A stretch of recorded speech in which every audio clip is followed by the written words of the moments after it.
하나님 말씀은 신약 성경입니다. 베드로전서 1장 17절에서 21절, 제가 가진 성경은 378페이지에 있습니다. 베드로전서 1장 17절에서 21절의 말씀 봉독하겠습니다. 외모로 보시지 않고 각 사람의 행위대로 심판하시는 이를 너희가 아버지라 부른즉 너희가 나그네로 있을 때를 두려움으로 지내라. 너희가 알거니와 너희 조상이 물려준 헛된 행실에서 대속함을 받은 것은 은이나 금같이 없어질 것으로 된 것이 아니요 오직 흠 없고 점 없는 어린 양 같은 그리스도의 보배로운 피로 된 것이니라. 그는 창세 전부터 미리 알린 바 되시니나 이 말세에 너희를 위하여 나타내신 바 되었으니 너희는 그를 죽은 자 가운데서 살리시고 영광을 주신 하나님을 그리스도로 말미암아 믿는 자니 너희 믿음과 소망이 하나님께 있게 하셨느니라. 아멘. 순례자 5번의 메시지, 오늘은 우리는 하나님을 경외한다. 순례자는 하나님을 경외한다라고 하는 제목 가지고 말씀 증거하겠습니다. 여러분들은 누구십니까? 우리의 아이덴티티, 우리의 정체성 말입니다. 베드로는 흩어진 나그네라고 그리스도인들을 불렀습니다. 그들은 이 세상에서 흩어져 사나 또 나그네이나 그들은 순례자라고 말을 한 것이죠. 저는 시편 120편부터 134편까지 나오는 성전에 올라가는 노래, 바로 순례자들의 노래, 우리 예배자들의 노래, 이 순례자의 시리즈를 함께 나누고 있는 것인데요. 하나님의 택하심을 받은 순례자들에게, 그리고 거듭난 순례자들에게, 구원을 누리며 완성을 향해 경주하는 순례자들에게 연속되는 명령이 있습니다. 소망 가운데 살라. 거룩한 꿈을 꾸며 거룩하게 살라. 구원을 누리며 완성을 향해 경주하는 사람들이 가지고 있어야 하는 하나님의 명령인데, 사실 이것은 명령이라고 하기보다는 순례자는 마땅히 이런 삶을 살아가는 거야 라고 말하는 명령이라고 할 수 있겠죠. 두려운 마음으로 살라라고 하는 오늘 메시지입니다. 사실 거룩과 마찬가지로 이 두려워하며 산다라고 하는 말도 많은 개념적인 오해가 있는 것 사실입니다. 사실은 진실한 존경을 하나님께 표하라, 이런 말을 너희가 이 땅에 살 때 두려움으로 살아가라, 이렇게 말씀한 것이죠. 우리가 다음에 또 볼 말씀은 바로 이런 순례자들은 서로 수평적인 사랑하며 인생을 산다, 이런 메시지가 있습니다. 오늘은 두려운 마음으로 살아가는 순례자에 집중하면서 함께 말씀을 나누기를 원합니다. 순례자는 장차 완성될 구원의 날을 소망하며 삽니다. 소망의 삶의 특징은 이곳에서는 거룩한 삶으로 연결됩니다. 이 거룩이라고 하는 건 구별됨입니다. 바로 하나님처럼 생각하고 하나님처럼 말하고 하나님처럼 행동하는, 하나님을 닮은 삶이죠. 하나님께서 그걸 허락해 주셨으며 아담은 잘못된 방법으로 하나님이 되기를 원했습니다. 그런데 예수 그리스도 안에서 우리는 하나님이 되는 건 아니지만 하나님이 이렇게 말씀하셨습니다. 내가 거룩하니 너희도 거룩하라. 예수님께서는 우리 하늘 아버지가 온전하신 것 같이 너희도 온전하라, 이렇게 말씀하셨습니다. 우리는 거룩한 꿈을 꿔도 되는 존재입니다. 비록 이 땅의 문화 속에서, 이 땅의 사회 속에서, 이 땅의 음식들을 먹으며 살아가고 있지만 이 땅을 닮지 않아도 된다고, 오히려 하늘 아버지를 사모하면서 하나님을 닮은 사람으로 살아가도 된다고 말씀하고 계시는 것이지요.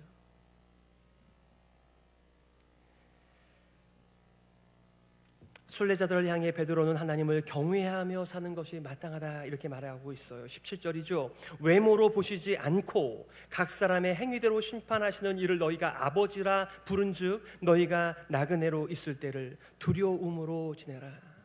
어때요? 이 세상의 특징은요, 외모로 사람을 보는 것입니다. 1등급, 2등급, 3등급. 그 사람의 키와 용모와 그 사람들의 학벌과 그 사람들의 가문과 이런 모든 외적인 것들이 사람을 판단하는 기준들, 바로 이 세상의 특징은 외모로 사람을 봅니다. 그 유명한 하나님께서는 중심을 보신다라고 하는 그 메시지, 하나님은 우리의 인생을 보십니다. 각 사람의 행위대로 심판하시던 이를 너희가 아버지라고 부른다라고 하고 있습니다. 오늘 여러분들과 세 가지의 메시지를 나누려고 합니다. 순례자들은 하나님을 경외하며 삽니다. 진실한 사랑으로 하나님을 사랑하며 존경하는데 그 세 가지 이유를 여러분들과 나누려고 해요. 첫 번째는 심판주를 아버지라고 부르기 때문이다. 두 번째, 헛된 행실에서 해방, 자유하게 되었기 때문이다. 세 번째, 역사 속에서 일하시는 크신 하나님 때문이다. 이렇게 말할 수 있겠죠. 자, 첫 번째, 순례자들은 하나님을 경외하며 그분에게 진실한 사랑과 존경을 표하며 인생을 살아갑니다. 바로 예배자이죠. 바로 심판주를 아버지라고 부르기 때문에 그렇게 살아가는 것입니다. 저는 이 자리에 앉아서 Our Father in Heaven, 하늘에 계신 우리 아버지여 라고 하는 그 한마디가 내가 누구라고 하는 것을, 그리고 내가 어떤 궤도를 따라 인생을 살아가는지를 자리 잡히는 그 한마디입니다. 하늘에 계신 우리 아버지요. 여러분의 아버지는 어떠셨습니까? 어저께 1대1 제자훈련을 시작하는 두 분을 오리엔테이션 하면서 물어보았습니다.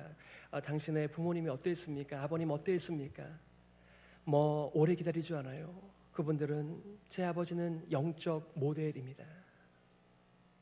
참 복된 가정이라고 생각을 해요. 우리의 아버지가 다 영적 모델이 되는 건 아니잖아요. 또 아버지가 또 일찍 돌아가셨다라고 한다면 아무리 훌륭한 분이라고 할지라도 그 영향력을 받지 못하니까요. 제가 컴패션에서 하는 이 비전 트립 중에 엘살바도르에 방문한 적이 있습니다. 거기에 물론 아이들 사역을 하는 거예요.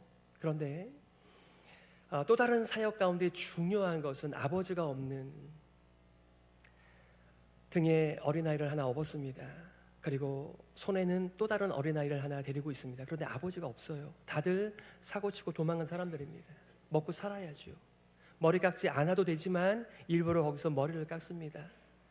내일 아트 하지 않아도 되는데 일부러 그 사람들을 격려하기 위하여 내일 아트를 합니다. 참 불쌍한 인생들입니다. 아버지 없이 인생을 살아야만 해요. 그 마음 가운데 아버지 그러면 얼마나 잘못된 아버지에 대한 영상과 이미지와 경험들이 지나갈까요? 그런데 여기 하늘 아버지가 계십니다. 이 찬 집회를 통해서 여러분은 하나님 아버지를 다시 만나셨습니까? 우리의 찬양과 우리의 예배가 하나님을 만남으로 말미암아 회복되셨습니까? 여기 베드로의 감격이 나와 있습니다. 제가 충분히 베드로 사도의 감격을 여러분들에게 다 전달하지는 못하지만 여기 우리 아버지가 계신다. 그 아버지를 부르고 있을 때 그분에게 우리가 안 만큼, 그분을 사랑하는 만큼 우리가 아버지를 두려워하며 존경하며 사랑을 표하며 그렇게 살자, 이렇게 말하고 있는 거죠. 표현은 명령이나 그 내용은 사실 권면이죠. 하나님은 각 사람의 행위대로 모든 사람을 공평하게 심판하시고 길러주시는 분이십니다. 경건한 두려움은 종의 목줄을 쥐고 있는 무자비한 주인에 대한 종이 갖는 두려움이 아닙니다. 우리가 이 세상에서 경험한 두려움이라고 하는 건 그런 두려움이에요. 내 목줄, 내 밥줄을 쥐고 있는 보스에게 불만이 많이 있지만 어쩔 수 없이 목구멍이 포도청이기 때문에 그렇게 달려있는 그런 두려움, 뭐라도 하나 지적을 받을까 봐 어려워하는 그런 두려움. 그러나 여기서 말하는 God fearing, 하나님을 두려워하는 것은 어떻게 하나님께서 나 같은 인생에게 주목을 하시지? 나 같은 자를 위하여 사랑하는 독자를 보내어 주시지? 어떻게 우리를 구원해 주시지라고 하는 하나님의 놀라운 일들 앞에 기가 막히는 것입니다. 우와, 어떻게 이런 일이 나에게 벌어지지라고 하는 깊은 인생의 감동에서부터 오는 하나님을 향한 경외심입니다. 도대체 이분이 누구신가? 왜 날 사랑하시지? 왜 나를 건져주시지? 그것을 알아가면서 우리의 찬양이 달라지는 거죠. 제가 어려서부터 어린이 찬양대였습니다. 사역자로 나가기 전까지 계속 성가들을 했습니다. 하지만 그때 수많은 찬양을 올렸지만 제가 하나님을 더 깊이 알아가고 그분에게 감탄하는 요즘의 찬양에 비하면 너무나 어린아이와 같은 찬양이었습니다. 여러분, 예배라고 하는 것은 하나님께서 우리에게 베풀어 주신 커다란 사랑과 긍휼과 은혜 앞에서 놀란 우리들의 감탄입니다. 종교적 의무가 아닙니다. 그러나 제가 어렸을 때는 그게 너무나 무거운 종교적 의무였습니다. 주의 성수라고 하는 그 커다란 어떤 굴레와 같은 건 말입니다. 하지만 주의 성수, 11조, 술, 담배 안 하는 거, 이런 게 크리스천의 정의가 아니에요. 여전히 많은 사람들이 여기서 예배를 드리지 않고 자기 일을 보면 하나님의 재앙이 따라올 거라고 하는 막연한 God fearing이 있습니다. 그런 God fearing이 아닙니다. 하나님의 하신, 우리를 향하신, 나를 향하신 우리의 인생 가운데 계속해서 베풀어 주실 그 하나님의 은혜와 사랑 앞에서 놀라는 우리들의 그 하나님을 향한 존경과 사랑이 God fearing, 진정한 경외심입니다. 도대체 이분은 누구실까?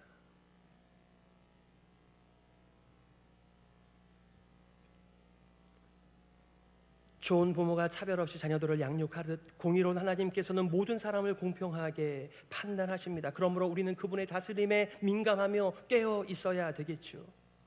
아버지 무시하는 제멋대로의 자녀들이 되어서는 안 되겠습니다. 하늘에 계신 아버지께 마음 깊은 존경을 올리며 정말 즐거워하는, 감사하는 자녀가 진정한 예배이지요. 가끔 어떤 분들이 제게 와서 송구한 마음을 말씀하세요. 제가 예배를 못 드려서 너무 죄송합니다. 아니, 저에게 죄송할 이유가 없으시죠. 예배는 우리의 의무라기보다는 privilege, 우리의 특권입니다. 하나님을 만난 사람들이, 이 세상에 기대것 없는 이 고와 같은 인생들이 하늘 아버지를 만나 그분의 사랑을 날마다 입으며 그분의 성실하심 앞에 우리의 인생을 얹어 놓을 수 있는 그 길이 바로 예배의 시간이 아닌가요? 사실 하늘 아버지의 반대말이 18절 초반부에 이렇게 나와 있습니다. 너희 조상이 물려준 헛된 행실. 바로 이 모습이 베드로의 옛 모습이었습니다. 베드로는 조상, 특별히 그 아담 같은 파트를 하는 말 아닌가요? 아버지, 그 조상 아담이 물려준, 그리고 수많은 유대교의 랍비들이 물려준 그 헛된 행실, 유대교, 성전, 유전, 죽은 종교, 사람의 생명을 살리지 못하는 하나님의 성전을 강도의 굴혈, 강도의 아지트로 만들어서 사람들을 죽이는 그런 것을 얼마나 많이 경험한 베드로였습니까?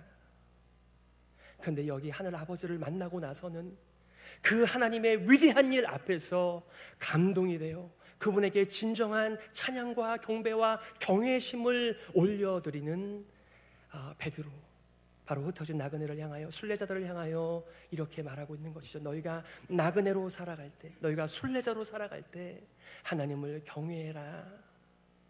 하나님의 사랑을 마음껏 누리면서 그분에게 사랑과 존경을 올려보내며 인생을 사는 거지.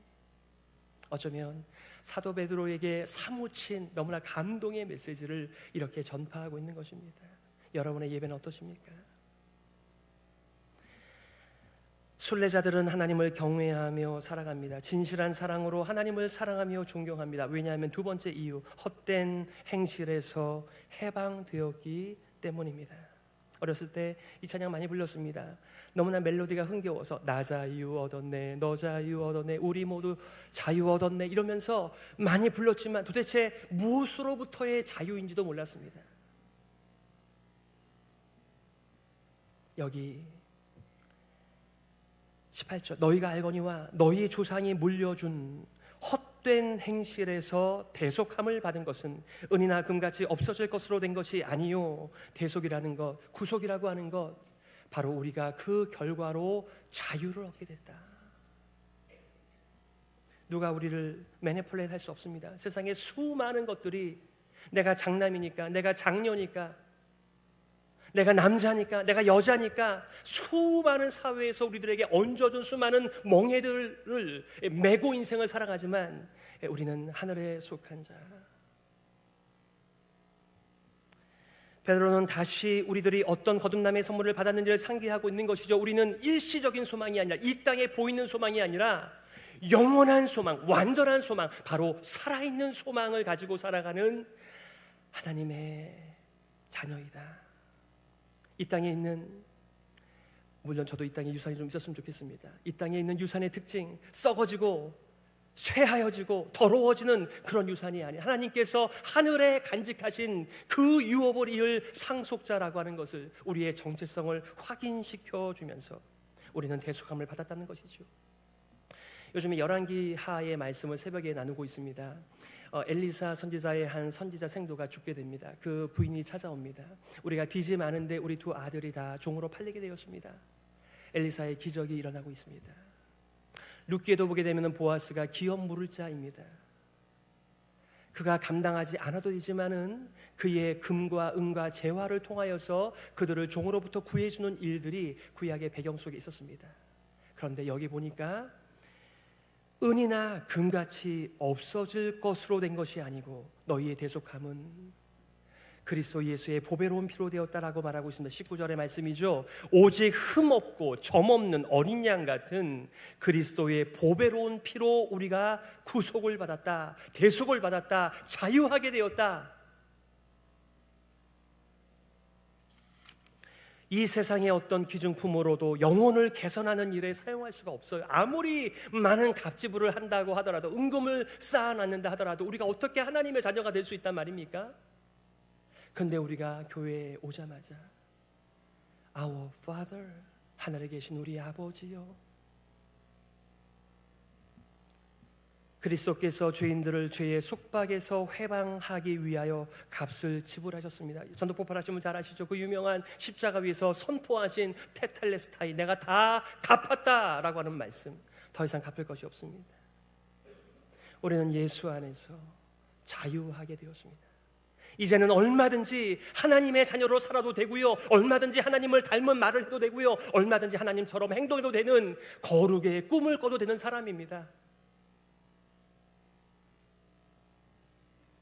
보배로운 그 피는 흠이 없고 결점이 없어서 그렇습니다. 예수님께서는 완전하신 흠 없는 하나님이십니다. 우리의 운명을 바꾸실 유일한 분, 예수 그리스도. 왜 그분이 우리에게 찾아오는지 잘 모르겠습니다. 그저 성경은 그것이 바로 하나님의 우리를 향하신 계획이며 하나님의 사랑이라고 말합니다. 우리가 아직 죄인 되었을 때 그리스도께서 우리를 위하여 죽으심으로 하나님께서 우리에게 대한 자기의 사랑을 확증하셨느니라. 사람도 우리를 별로 좋아하지 않아요. 우리의 실체를 잘 모르니까, 적당한 거리가 있으니까 좋다 잘한다 하는 거예요.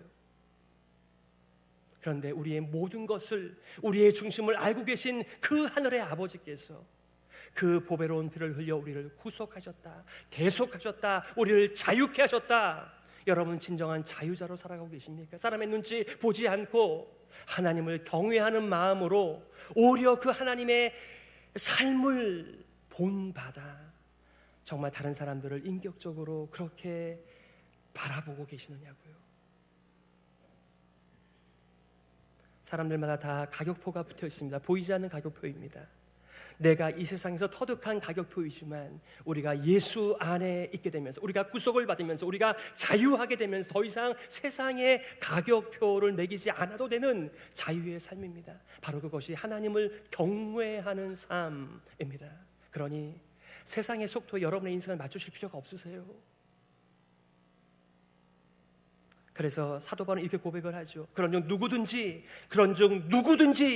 그리스도 안에 있으면 새로운 피조물이라. 이전 것은 지나갔으니 보라 새것, 뉴 크리에이션.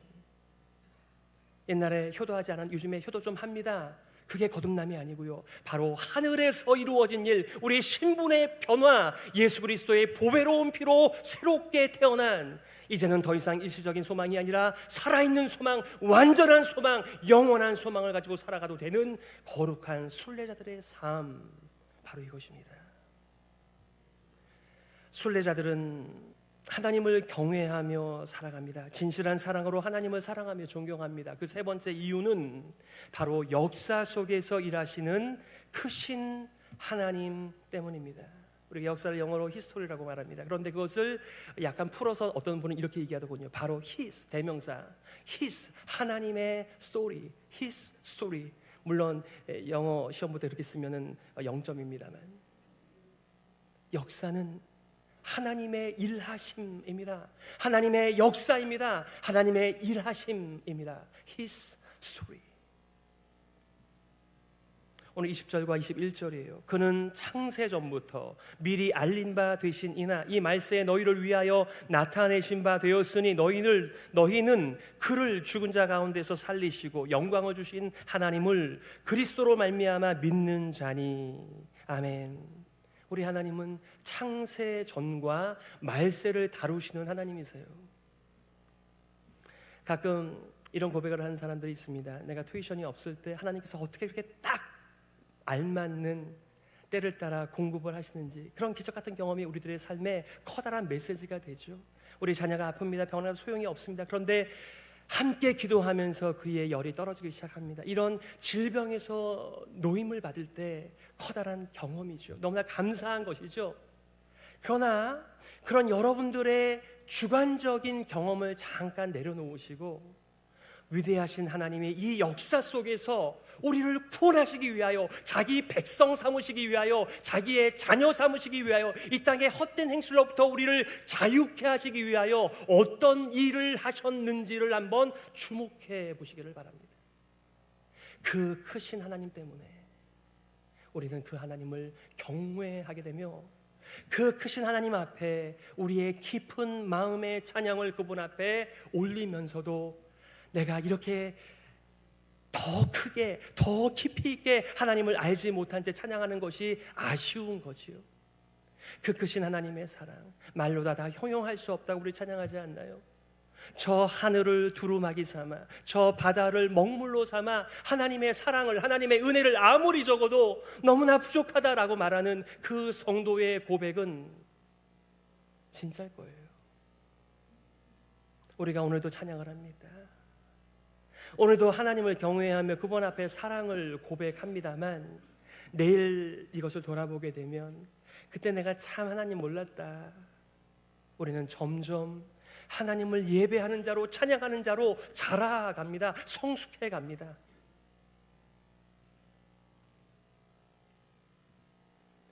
세상의 죄를 감당하신 그리스도의 보배로운 피는 하나님의 작정으로 이루어진 일입니다. 영원한 과거 속에서 하나님께서는 그의 백성을 선택하셨고요, 그리스도를 통하여 구속하기 시작했다는 계획을 세우셨고요, 그리고 그 일이 이루어진 것입니다. 테텔레스타이, 내가 다 갚았다, 다 이루었다, 이제는 하나님의 자녀로 거룩하게 살아도 된다, 하나님처럼 생각해도 된다, 하나님처럼 말해도 된다, 하나님처럼 살아가기를 하나님께서 이 순례자들에게 바라시는 거예요. 여러분, 누구를 닮았습니까? 세상을 닮은 자신의 모습을 발견할 때마다 본인 스스로가 괴롭지 않으세요? 내가 누구인가? 여기도 베드로의 감격이 나와 있는 것이죠. 특별히 역대상 29장에 그 다윗의 감사기도가 나옵니다. 사실 다윗은 하나님께서 임재하시는 성전을 짓고 싶었습니다. 그런데 하나님께서 너는 아니다라고 말씀하셨습니다. 그래서 성전을 준비하는 모든 것들을 준비한 이후에 다윗은 이렇게 찬양합니다. 여호와의 광대하심과 권능과 영광과 이김과 위엄이 다 주께 속하였나이다. 천지에 있는 것이 다 주의 것이로소이다. 여호와여, 주권도 주께 속하였사오니 주는 높으사 만유의 머리심이니이다. 부와 귀가 주께로 말미암고 또 주는 만유의 주제가 되사 손에 권세와 능력이 있사오니 모든 자를 크게 하심과 강하게 하심이 주의 손에 있나이다. 우리 하나님이여, 이제 우리가 주께 감사하오며 주의 영화로운 이름을 찬양하나이다. 아멘. 이게 예배죠. 예배를 드리러 나갔는데 그 예배의 자리에 사람이 가득 차 있는 것을 보면 마음이 너무나 슬픕니다. 예배하는 자들이 많이 있는 것이 아니라 사람을 찬양하고 사람을 자랑하는 예배가 될 때 내가 왜 이 자리에 앉아 있나? 너무나 기가 막힌 예배의 자리이죠. 우리가 인생을 자랑하고 인생을 예배하는 이유는요, 아직 하나님의 위대하심을 잘 모르기 때문에 그렇습니다. 오늘 21절에 너희는 하나님을 그리스도로 말미암아 믿는 자니 너희 믿음과 소망이 하나님께 있게 하셨느니라. 순례자는 하나님을 경외하며 삽니다.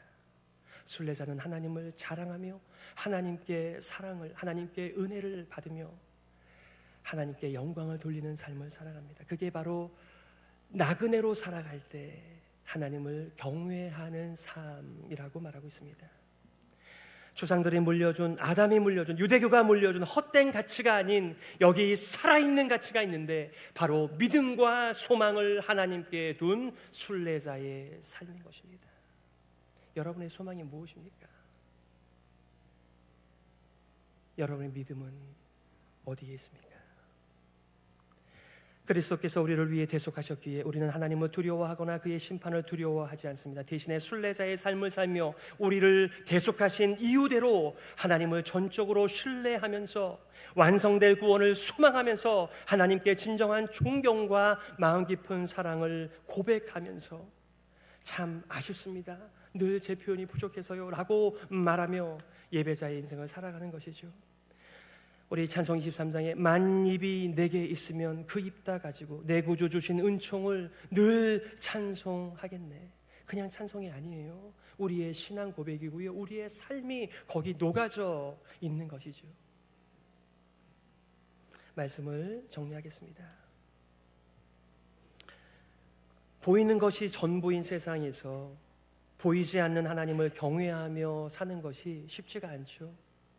다들 우리가 입만 벌리면 세상의 소망을 얘기하고 세상에 대한 믿음을 얘기하고 그리고 사람을 자랑하는 세상의 영웅 이야기로 가득한 세상에서 우리가 하나님을 바라보고 그분의 사랑과 은혜를 입으며 하나님께 경외하는 삶, 하나님께 우리의 사랑을 고백하는 삶 쉽지 않은 거죠.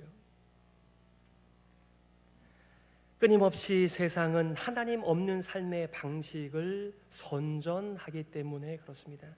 감히 천지 만물의 창조주를 아버지라고 부르게 되었는데 여러분은 이를 얼마나 커다란 특권으로 이해하며 인생을 살아가고 계십니까?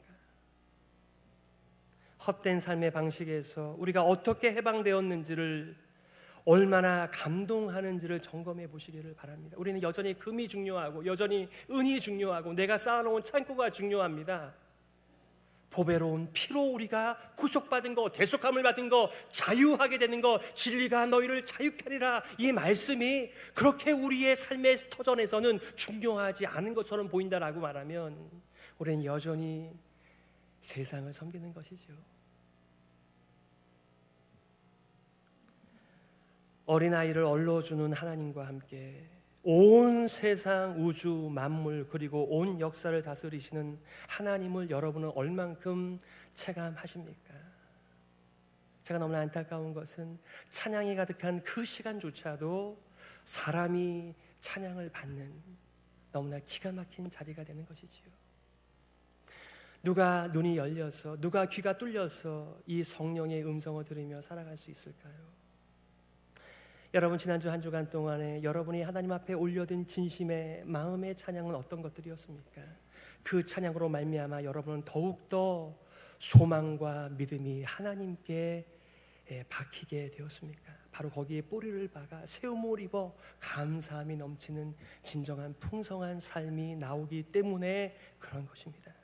순례자는 이 땅에서 하나님 아버지를 진심으로 존중하며 삽니다. 바로 경외하는 삶, God fearing life입니다. 심판주를 아버지라고 부르기 때문에 그렇습니다. 헛된 삶의 방식에서 해방되었기 때문입니다. 역사 속에서 하나님께서 일하시기 때문에 그렇습니다. 그거를 볼 수 없다면 우리가 기도하는 것이지요. 요즘 하나님이 잘 안 보인다고? 나를 위해서 좀 기도해달라고? 하나님의 음성, 그 세미한 음성, 아까 참 아름다워라 그 찬양할 때 너무나 감사했습니다. 어떻게 하나님께서 이 베푸신 찬양을 아무도 찬양하지 않는, 자기의 생애와 자기의 요새와 성을 세우는 이 땅에서 하나님의 일하심을 보면서 참 아름답다라고 찬양할 수 있을까? 그 마지막 부분에 하나님의 뜻을 알 듯하다. 저는 그것도 굉장히 기가 막힌 거예요. 우리는 계속해서 하나님을 알아가는 가운데 있으니까요. 그러므로 사랑하는 성도 여러분, 이 위대한 하나님께 여러분의 믿음을, 여러분의 소망을 두고 살아가시기를 예수 그리스도의 이름으로 축복합니다. 아멘. 이 시간의 말씀을 기억하면서 이렇게 기도했으면 좋겠습니다. 하나님 아버지, 우리는 누굽니까? 우리는 순례자입니다. 흩어진 나그네입니다. 하나님께서 이 땅에 행하신 위대한 일을 보게 하시고 듣게 하셔서 하나님 앞에 감사 올리며 살게 하여 주옵소서. 진심으로 하나님을 존경하며 사랑을 표하며 이 땅에서 순례자로 살아가는 동안에 우리의 믿음과 우리의 소망을 하나님 아버지께 두고 사는 우리 헤브론 공동체가 되게 하여 주시옵소서. 우리 말씀을 기억하면서요, 함께 기도하며 나아가겠습니다.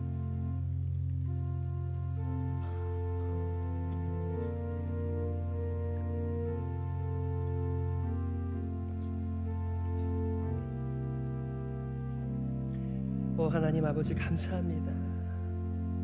이 연약한 시력과 청력에도 하나님의 음성이 들리고 하나님의 일하심이 보이게 하여 주시니 감사합니다. 우리 사랑하는 교우들이 마음과 뜻과 정성과 목숨을 다하여 하나님 앞에 올려드린 이 예배의 한 소절을 하나님께서 연락하여 주시며 우리는 계속하여 흩어진 나그네의 삶을 살아가면서 하나님을 경외하며 하나님께 사랑을 표하며 하나님의 위대하신 일 앞에 놀라며 그렇게 이 여정을 더불어 격려하며 살게 하여 주시옵소서. 온통 세상 사는 거리로 가득한 이 세상에서 이 허탄한 헛된 행실로부터 자유케 되는 역사가 우리 가운데 있게 하여 주옵소서. 하나님 아버지, 내를 감사합니다. 여전히 웬 은혜인지 웬 사랑인지 잘 모르겠습니다. 하나님의 위대한 일을 볼 때마다 들을 때마다 하나님 앞에 경외함을 가지고 이 나그네의 삶을, 이 순례자의 삶을 서로 간에 격려하며 살아가게 하여 주옵소서. 살아계신 예수 그리스도의 이름으로 기도드립니다. 아멘. 우리 일어서셔서 찬송가 315장